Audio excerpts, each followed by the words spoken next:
జనసేన అధినేత పవన్ కళ్యాణ్ పై మండిపడ్డారు Mudragada Padmanabham. Blade batch కు భయపడే పవన్ కళ్యాణ్ కు రాజకీయాలు ఎందుకని ఎద్దేవా చేశారు.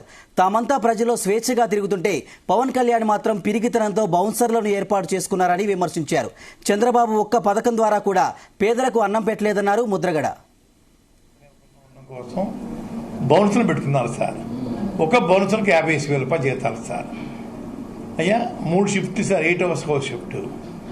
అయ్యా వారి మీద ఏక వాలకూడదు, అయ్యా మట్టి పడకూడదు, ఓ మనిషి ముట్టుకోకూడదు, ఓ మనిషి సెకండ్ ఇవ్వకూడదు. ఇవి అన్నీ ఆపుకోవడం కోసం వారు పెట్టుకొని ఏదో బ్లేడ్ బ్యాచ్ ఏంటండి, మేమందరం ఫ్రీగా తిరుగుతున్నామే, అది అతిథులేం కాదే. ఎందుకు పిరికి మందు చేతకంతానమండి ఇది. బ్లేడ్ బ్యాచ్ వచ్చేస్తుందా? దానికోసం బ్యాచ్ ఎందుకంటే బ్లేడ్ బ్యాచ్ వచ్చేసినప్పుడు ఈ రాజకీయాలు రావడం మానేయండి. ఎందుకు రాజకీయాలు రావడం? ప్రజలు ముట్టుకోకూడదు, అంటుకోకూడదు, వారు మాట్లాడే మాటలో వీరికి తుప్పలు కూడా పడకూడదు. వీరికి సెకండ్ ఇవ్వడం కూడా ఇష్టపడిన మనుషులు ఈ రాజకీయాలకు వచ్చేసేసి బ్లేడ్ బ్యాచ్ వచ్చేస్తుందా?